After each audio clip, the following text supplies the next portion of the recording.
Hello student, आज हम chemistry का एक चैप्टर लेके आए हैं आपके लिए रासायनिक बलगति। रासायनिक बलगति की एक चैप्टर है 12th का। तो इसके अंतर्गत हमें जो टॉपिक्स आज पढ़ने हैं उनमें हमें देखना है कि पहले डिस्कस करेंगे कि रासायनिक बलगति होती क्या है। फिर रासायनिक बलगति के अंतर्गत हम देखेंगे कि अपक्रिया की दर क्या होती है। अपक्रिया की दर के बाद सामस्थिरांक या वेग स्थिरांक क्या होता है। सामस्थिरांक वेग स्थिरांक के अंतर्गत ही आता है द्रव्यमानुपाती क्रिया का नियम, उसके अंतर्गत हम डिस्कस करेंगे। फिर इसके बाद हम देखते हैं कि अपक्रिया की आर्द्रता और उसकी प्रकार क्या होते हैं। अपक्रिया की कोट क्या होती है, उसके प्रकार क्या होते हैं। प्रथम कोट की अपक्रिया क्या होती है, द्वितीय कोट की अपक्रिया क्या होती है, शून्य कोट की अपक्रिया क्या होती है। फिर उसके बाद हम डिस्कस करते हैं कि प्रथम कोट की अपक्रिया के लिए वेग स्थिरांक का मात्रक, सूत्र और उनसे संबंधित कुछ निवेदन इस टॉपिक के अंतर्गत जो काफी इंपॉर्टेंट है उन पे आज डिस्कस करने वाले हैं। सबसे पहले बात करते हैं रासायनिक बलगति क्या होती है। रासायनिक बलगति मतलब रसायन विज्ञान की वो शाखा जिसके अंतर्गत किसी भी अपक्रिया के वेग, विधि तथा अपक्रिया किस प्रकार संपन्न होती है इसके बारे में अध्ययन किया जाता है, रासायनिक बलगति कहलाती है। रासायनिक बलगति के अंतर्गत सबसे पहले हम बात करते हैं अपक्रिया की दर। अपक्रिया की दर, rate of reaction. Rate of reaction, अपक्रिया की दर। अपक्रिया की दर क्या होती है। अपक्रिया की दर के लिए छोटी सी परिभाषा है कि एकांक समय में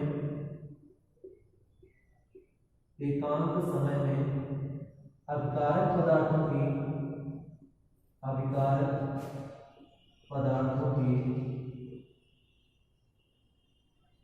सांद्रता में होने वाला परिवर्तन अपक्रिया की दर कहलाता है। अपक्रिया की दर कहलाता है।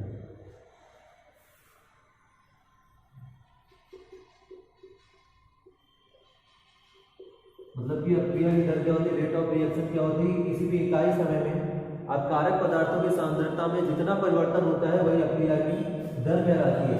यदि हम किसी अपक्रिया की बात करें A + B और इनसे A और B क्रिया करके C और D हम दो उत्पाद बनाते हैं तो ये A और B क्या कहलाएंगे, अपकारक। सपोज करें A के X मोल यूज हुए हैं, B के Y मोल यूज हुए हैं, तो C के N मोल और D के M मोल होता है। तो अपक्रिया में अपकारक क्या होंगे, जो भाग लेते हैं जिनसे अपक्रिया संपन्न होती है। कभी भी अपकारकों का मान शून्य नहीं हो सकता, जबकि उत्पाद का जो मान है वो शून्य हो सकता है। प्रोडक्ट ये उत्पाद होते हैं, बिना अपकारक के अपक्रिया संभव नहीं है। इसलिए अपक्रिया की दर जो होती है वो अपकारक की सांद्रता पर निर्भर करती है। और अपकारक की सांद्रता में कैसे निर्भर करती है कि एकांक समय में अपकारक की सांद्रता में होने वाला परिवर्तन ही अपक्रिया की दर कहलाता है। इसे हम dx/dt से प्रदर्शित करते हैं। अपक्रिया की दर बराबर हम लिख सकते हैं dx/dt। मान लेते हैं कि एक सांद्रण परिवर्तन हो रहा है, अपकारक पदार्थों में सांद्रण परिवर्तन x है और वो किसी एकांक समय में हो रहा है, dt के समय के सापेक्ष हो रहा है। यह अपक्रिया की क्या कहलाएगी, दर। तो फर्स्ट ये था कि हमें अपक्रिया की दर होती क्या है। तो अपक्रिया की दर को हमने समझा कि एकांक समय में होने वाले अपकारक पदार्थों के सांद्रण में होने वाला परिवर्तन ही अपक्रिया की दर कहलाती है। इसे dx/dt से प्रदर्शित करते हैं। अब बात करते हैं साम्य या वेग स्थिरांक। साम्य स्थिरांक या वेग स्थिरांक की बात करते हैं।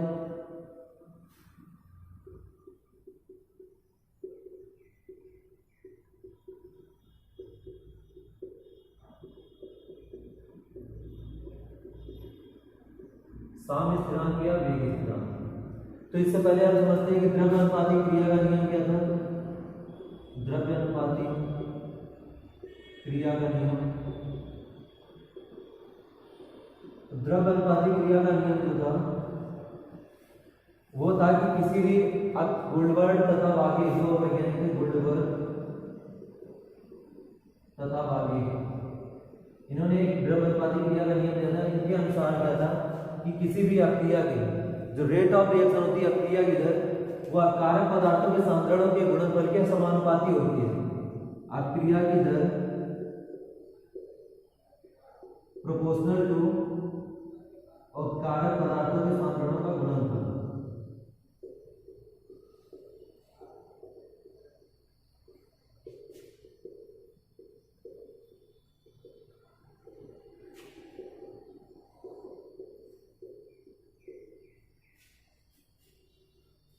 या यहाँ से हम लिख सकते हैं कि अक्रिया की दर जो होती है, यदि कोई अक्रिया थी एक जिसके x मोल यूज में प्लस y b के मोल यूज में है और इससे कोई प्रोडक्ट बता है c जिसके n मोल और d m मोल बने हैं, तो यहाँ से हम अक्रिया की दर को जो लिख सकते हैं वो प्रोपोर्शनल हो जाएगी active mass of a to power x। जितने मोल किसी भी कारक के यूज में उनमें पावर में है उनका एक्टिव मास मतलब सक्रिय द्रव्यमान के रूप में लिखेंगे। सक्रिय द्रव्यमान में गुणनफल के प्रोपोर्शनल होती है और active mass of b to power y। ये यहाँ से हम लिख सकते हैं अक्रिया की दर बराबर k active mass of x और एक्टिव मास ऑफ y, जहां k क्या कहलाएगा, जहां k साम्य स्थिरांक है, साम्य स्थिरांक है। अगर हम साम्य स्थिरांक की परिभाषा निकालें तो यहां से हम ये कह सकते हैं कि इकाई, यदि आप कारक पदार्थों के सांद्रणों का गुणनफल इकाई हो तो जो अक्रिया की दर होती है वही उसका क्या कहलाती है, साम्य स्थिरांक कहलाती है। इसे हम एक भाषा में कह सकते हैं यदि k और d के इकाई सांद्रण हो तो हम यहाँ से डायरेक्ट लिख सकते हैं कि अक्रिया की दर इक्वल क्या हो जाएगा k के, मतलब कि इकाई सांद्रण पर कारक पदार्थों के सांद्रताओं का गुणनफल जो होगा, इकाई सांद्रण वाले कारक पदार्थों का जो गुणनफल होगा वो अक्रिया के साम्य स्थिरांक के बराबर होगा। इसे k से प्रदर्शित करते हैं। अब बात करते हैं साम्य स्थिरांक के बाद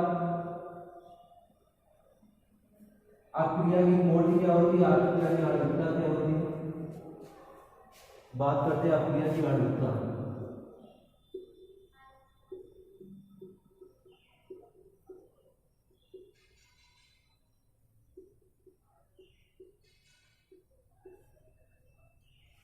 मॉलिक्यूलरिटी ऑफ रिएक्शन, आणविकता। मॉलिक्यूलरिटी ऑफ रिएक्शन एक अक्रिया की आणविकता क्या होती है, तो जो अक्रिया की आणविकता होती है वो क्या होती है, इसके बारे में बात करते हैं। आणविकता कि किसी अक्रिया के भाग लेने, किसी अक्रिया में भाग लेने वाले समस्त अणुओं की जो संख्या होती है उस अक्रिया की आणविकता कहते हैं। किसी भी अक्रिया में जितने अणु भाग लेते हैं वही उसकी क्या कहलाती है, अक्रिया की आणविकता कहलाती है। जैसे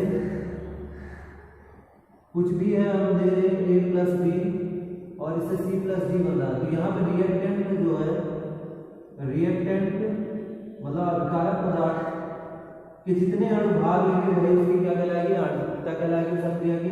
तो यहाँ पे कितने अणु भाग ले रहे हैं, 2, तो इस रिएक्शन की आणविकता कितनी हो जाएगी, 2। तो आणविकता को हम सीधे समझ सकते हैं कि अभिकारक पदार्थों में मतलब किसी अक्रिया में भाग लेने वाले अभिकारक अणुओं की संख्या को उसकी अक्रिया की आणविकता कहते हैं। किसी भी अक्रिया में भाग लेने वाले अभिकारक अणुओं की संख्या को उस अक्रिया की आणविकता कहते हैं और ये आणविकता का मान होता है। आणविकता के प्रकार होते हैं, प्रथम एक अणु अक्रिया, एक अणु अक्रिया, द्विअणु अक्रिया,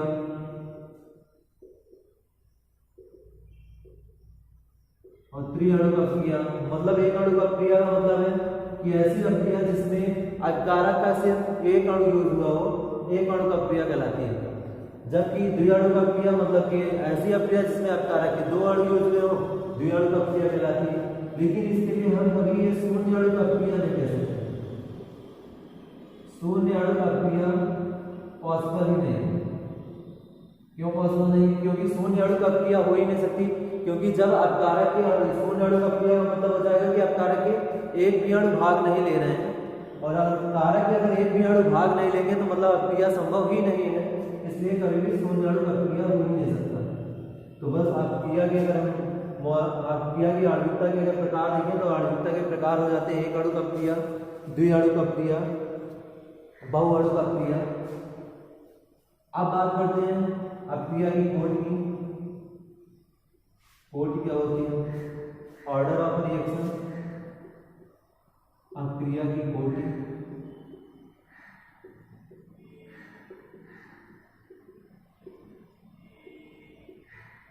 ऑर्डर ऑफ रिएक्शन। इसे अपक्रिया की कोटि क्या होती है? तो किसी अपक्रिया की कोटि क्या होती है? अपक्रिया की कोटि किसी अपक्रिया के वेग निर्धारक पद में भाग लेने वाले उन अणुओं की संख्या के बराबर होती है जिनके सांद्रण परिवर्तन से अपक्रिया का वेग परिवर्तित हो जाता है। अपक्रिया की कोटि कहलाती है। या फिर से हम कह रहे हैं कि वेग निर्धारक पद में भाग लेने वाले उन अणुओं की संख्या जिनके सांद्रण परिवर्तन से अपक्रिया का वेग परिवर्तित हो जाता है, अपक्रिया की कोटि कहलाती है, ऑर्डर ऑफ रिएक्शन। और ये होती है शून्य कोटि की अपक्रिया। इनके प्रकार है शून्य कोटि की अपक्रिया, प्रथम कोटि, द्वितीय कोटि, तृतीय कोटि।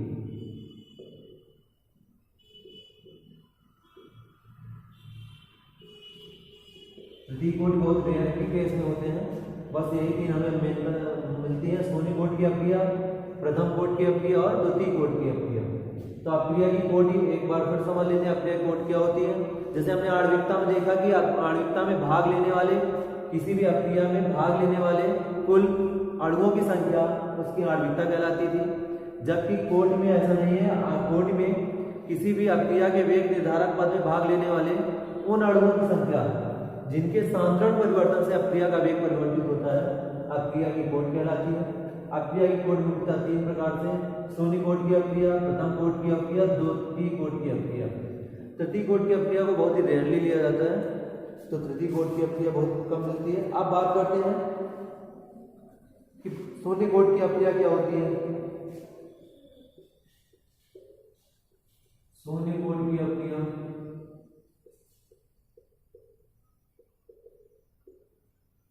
Zero order reaction.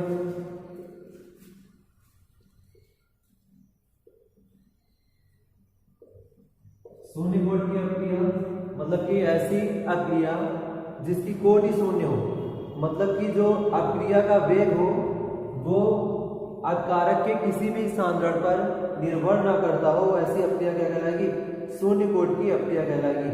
मतलब वो अपक्रिया जिसका वेग अपकारक पदार्थों के सांद्रण पर निर्भर नहीं करता, शून्य कोटि की अपक्रिया कहलाती है। जैसे हम देखते हैं कोई एक ए है जिसे उत्पाद बनाना है,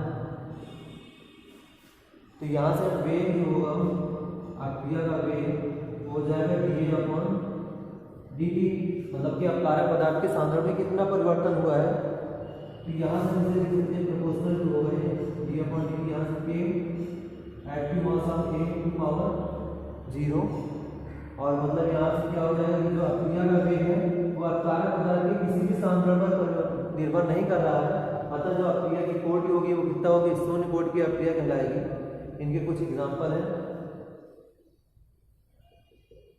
रिएक्शन दे दी जाती है, उसमें पूछा जाता है कि किस कोटि की अपक्रिया है या शून्य कोटि की अपक्रिया है। तो जब भी अमोनिया की प्लेटलिंग किया जाए या सोने के ऊपर किया हो तो ये हमेशा शून्य कोटि की अपक्रिया होगी। प्लैटिनम उत्प्रेरक हो या गोल्ड हो, दोनों के लिए क्या होगी? शून्य कोटि की अपक्रिया होगी, N2+3H2। इसकी अपक्रिया क्या होगी? यहाँ पे जो भी है, जो अपक्रिया का वेग है वो अमोनिया के सांद्रण परिवर्तन से प्रभावित नहीं होगा, उसका जो वेग होगा अपक्रिया का वेग वो लगातार वही रहेगा, तो इसके सांद्रण परिवर्तन पर निर्भर नहीं करेगा, इसलिए इसकी कोटि कितनी होगी? शून्य कोटि की अपक्रिया होगी। सेकंड नंबर एग्जांपल है, कहीं पे भी प्रकाश की उपस्थिति होगी तो अपक्रिया हमेशा शून्य कोटि की अपक्रिया कहलाएगी। जैसे एग्जांपल के तौर पर हम देख सकते हैं H2+Cl2 सूर्य के प्रकाश की उपस्थिति में ये क्रिया करके बना लेते हैं 2HCl। जहाँ पे भी सूर्य के प्रकाश की उपस्थिति या प्रकाश की उपस्थिति समझ में आए वहाँ पे वो तुरंत से लिख देते हैं ये जीरो ऑर्डर रिएक्शन है। तो ये सोनी कोट की अक्रिया के दो एग्जाम्पल है, इन्हें भी नोट कर लेना। अब बात करते हैं सोनी कोट की अक्रिया का जो मात्रक होता है उसकी बात करते हैं।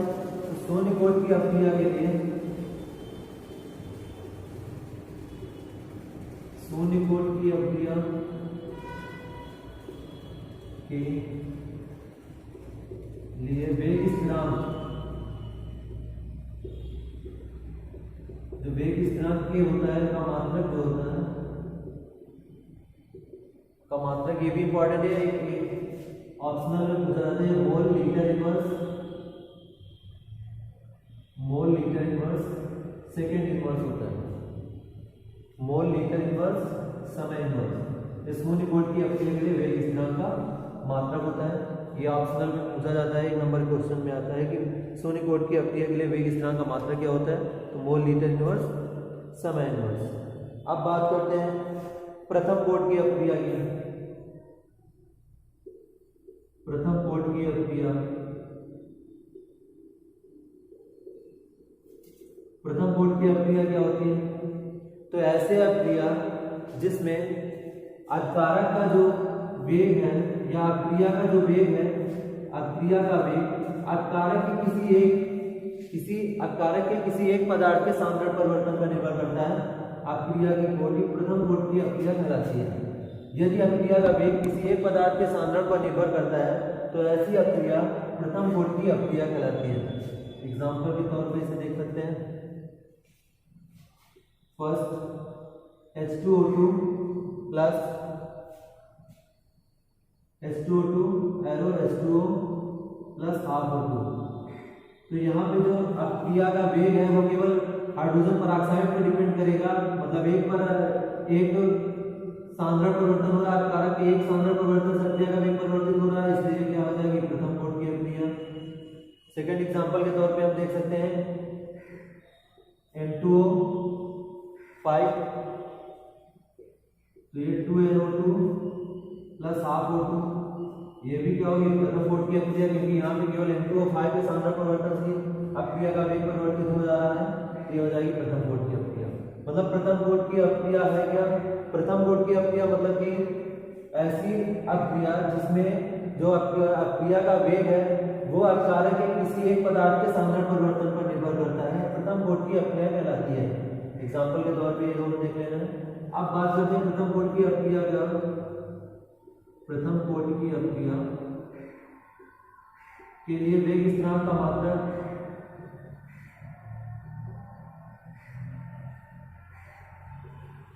तो प्रथम कोट की अक्रिया के लिए वेग स्थिरांक का मात्रक होता है सेकंड इनवर्स समय इनवर्स।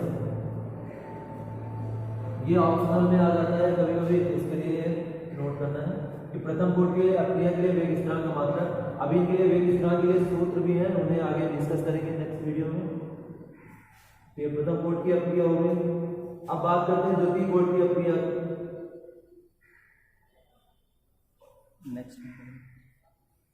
द्वितीय कोट की अक्रिया को अब नेक्स्ट वीडियो में देखते हैं। आज की क्लास को यहीं पे समाप्त करते हैं। धन्यवाद।